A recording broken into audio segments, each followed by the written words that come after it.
Hi guys, Chris here with Super Savvy Travelers. Hey, I wanted to weigh in today because I'm seeing a lot of comments and emails and people have a lot of tension on the cost of living.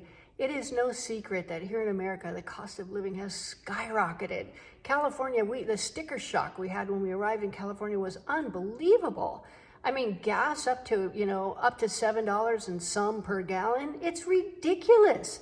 We never could have anticipated this much of an increase in such a short time. And I think what's happening is people who have retired maybe a few years ago have based their retirement income or what they need in order to survive from year to year on old numbers. And the new numbers are really not nearly as beneficial. And I think a lot of them are worrying because they're seeing, well, maybe I don't have enough in my retirement in order to see me through the rest of my life. So a lot of them are looking at going somewhere where the cost of living is less. And many people are looking at Italy. Now, there's lots of places in the world where the cost of living is less. But you have to look at things. You have to look at stability of government. You have to look at cultures, hygiene, medical stuff that's available and that kind of thing. And for many people, Italy ticks the boxes. Now, I know people can go, oh, the government changed in Italy, blah, blah. Who cares? In Calabria, nothing changes. They don't care if it's conservative or liberal. They don't care. Nothing in life changes too much. So, you may see the odd comment on it, but most people just live their life and it's the same. Now, a couple of things about Italy. If you look at properties in Italy in general, they are very inexpensive. Now, I'm not talking about Rome, Florence, Amalfi Coast, especially not that. Any of these highly touristy areas are going to be very expensive. That's just how it is. But Italy is covered with little towns, little hill towns, little seaside towns, fishing villages and whatnot, where you can buy properties for so little. I mean, you can buy so many different properties, say in Scalea or even the hill towns around us, for less than 100,000 euros. And they're nice. And many times they need a little love, but renovation costs are ridiculously cheap over there. To put in a brand new bathroom, it's probably around 5,000 euros. To put in a kitchens here in California, 100,000, 120,000 euros for a new kitchen. And in Italy, especially southern Italy, where we're more familiar with the costs over there, a kitchen, you can get a nice one for 1,200 euros. You can go up to, our last kitchen was 13,000 euros, but we had all the bells and whistles, and it was literally the best kitchen I have ever cooked in. It was fantastic. So 13,000 euros versus 120,000, big difference.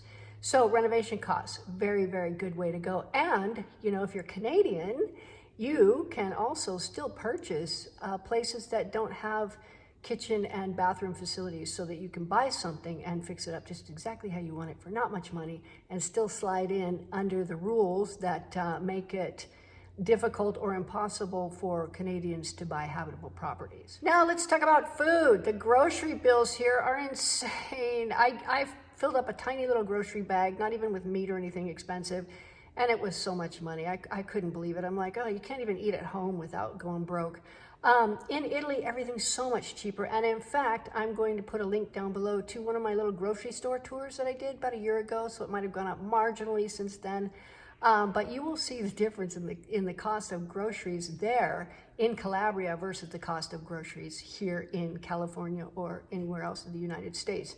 It's crazy. I mean, my little coffee pods, I have a Nespresso machine both in Italy and here because I love it. Here, you're going to pay $10 for a box of 10 Nespresso pods. So that's $1 a pod.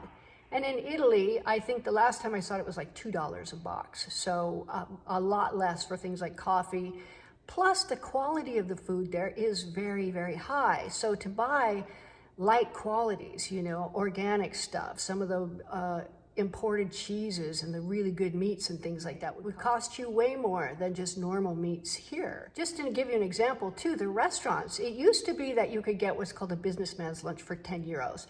And that would be a primo, which is usually a pasta, and then a secondo, which is usually a meat, maybe with French fries, and then wine or water, and that would be 10 euros. Now it's gone up to about maybe 12 or 13, maybe, depending on the restaurant, and you still get a lot of food. Now, I love to go to the Conad because the Conad has a hot food section, and you can get what's called menu completo for €7 and something cents. It comes with a primo, which is a lot of pasta. I can never finish it all.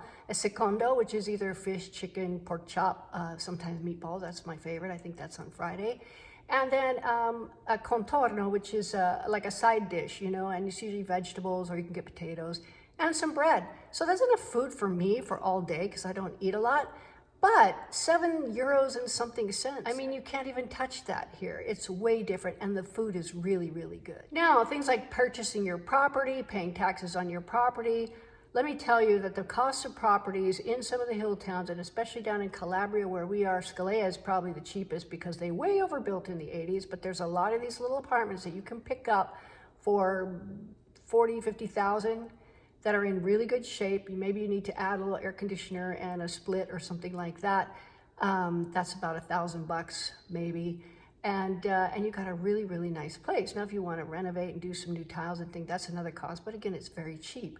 So you're talking about you can get yourself into a place for less than, say, €60,000 where you can live comfortably all year long. And these are in Scalea where you don't have to have a car. You can walk to the train station. You can walk to all of the services. The beach is right there.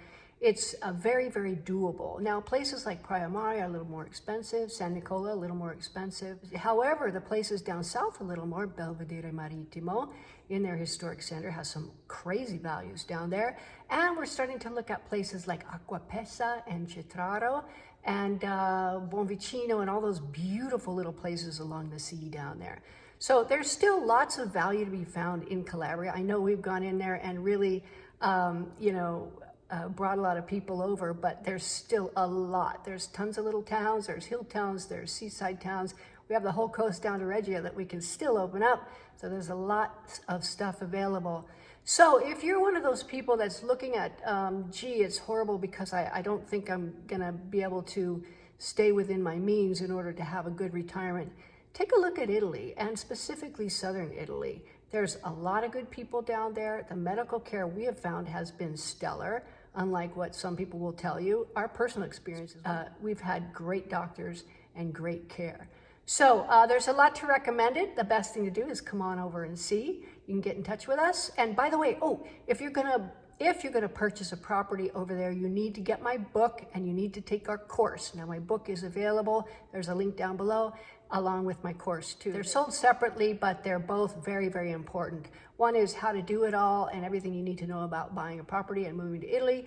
The other one is real estate nightmares and how you can avoid experiencing one of those. So anyway, there you go, guys. Hope this helps. See ya.